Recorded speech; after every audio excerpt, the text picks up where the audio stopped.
راحت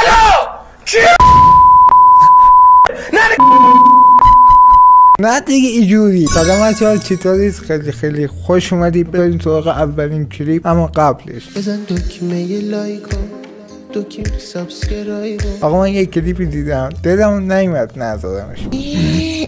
خیلی چی باحالی گفت. میخوای من بخوری؟ نمیخوای من بخوری؟ خیلی خوبه. چه هیچ نمیدی؟ اما میخوایم بذاریمت تو مایتابه بپزیمت باشه؟ میخوایم بخوریمت باشه؟ تو این بپزمت؟ با چی ساخت کنم بگید؟ من خودم امو قد اذیت بچه ها میکنم باشه؟ بچه میخوام درس اخلاقی امروز با هم ببینم. سلام. به عنوان یه تجربه مهم میخوام اینو باهاتون در میون بذارم. خب آرامش و آسایش توی زندگی هیچ وقت با وجود کینه و نفرت توی دل آدم به وجود نمیاد. پس همیشه یادتون باشه اگه از کسی کینه ای دارید باید دلتون رو از اون آری کنید. باید یه جوری خودتون رو تخلیه کنید. خودمون رو تخلیه کنید. پس همین الان به کسی که حتی بیشتر از همه اذیتتون کرده خیلی راحت زنگ بزنید و حرف دلتون رو بهش بزنید. 100%. راحت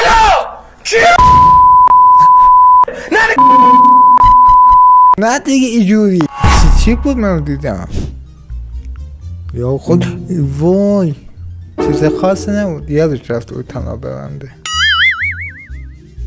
چطوری؟ مخلصم. تو چه رفیقامو شنیدی؟ چی شده؟ باش شکست شده بگاه رفته. رفیقاش چی؟ اونا هم بگاه میرن. همه بگاه رفتن که مراقب باش بگاه نری. چوب خدا صدا نداره. چون چوبشو فرو میکنه. تو هم قرض منو برگردون دیگه لعنتی. تا آخر لعنتی. لحظه صحبت میکنیم. آقا هر موقع وی پی انتون وصل نشد بدونید یه حکمت تو هست.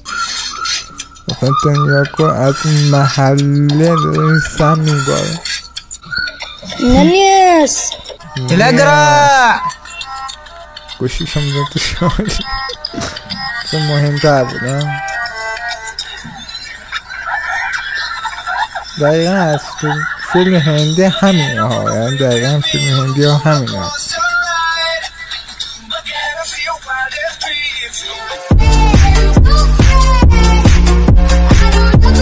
همه چرا وایس نمیدی؟ وضعیت همیشگی خونمون.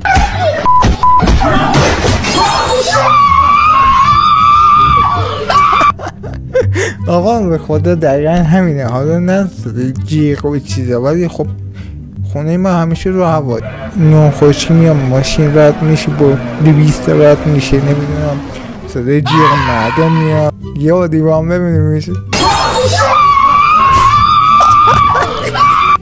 وقتی پول ویزیت روان پزشک کنه. خب خدا رو شکر جلسه های تراپیتون با موفقیت تمام شد. زد موجودی کافی نیست. ندارم دیگه. تو ببخش شرمن. یادت سگ خواهر کوچیکی تو خورد؟ یادت بابات روزی 3 بار بهت تجاوز میکرد؟ یادت باید 3 روز بخوری و خودت کشی؟ احسان فشاری خیلی خوبه. اوکی داری پاک. این چه کوفتیه؟ با ماشین پاک کنم. پدر سگ خواه فوت کن کاغذو. تو این ماشین رو ببری تو مدرسه پسرانه جلو همکلاسیات با ماشین خورده پاک کنه رو بگیری که همون ماشین رو میکنن تو. ادامه‌شو نگفت چون خیلی اوضاع خیته. وقتی زنت با پوت خرم. چطوری پویان جان؟ خوبی؟ قربونت مرسی. میشه؟ آره میام. آره چند نفر هستی؟ جلو زنت اوکی ها میام. نه شرایط نه مشکل نه چه مشکلی؟ هیچ مشکلی نیست. حله راه حل منطقی مثلا اینجاست. بده میبینم شاید میبینم یه قربونه کی دلش بچه میخواد؟ فرما تحویل بگی. خیلی خوبه.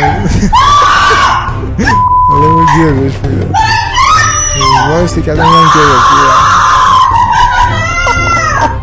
اگه مسی بره الهلال حقوقش به تومن میشه سالیانه 24,000 میلیارد تومن هر فصل، 6,000 میلیارد تومن هر ماه، 2,000 میلیارد تومن روزانه، 67 میلیارد تومن ساعتی، 2 میلیارد و 800 میلیون تومن هر دقیقه، 47 میلیون هر ثانیه، 800,000 هر ثانیه، 800,000 تومن.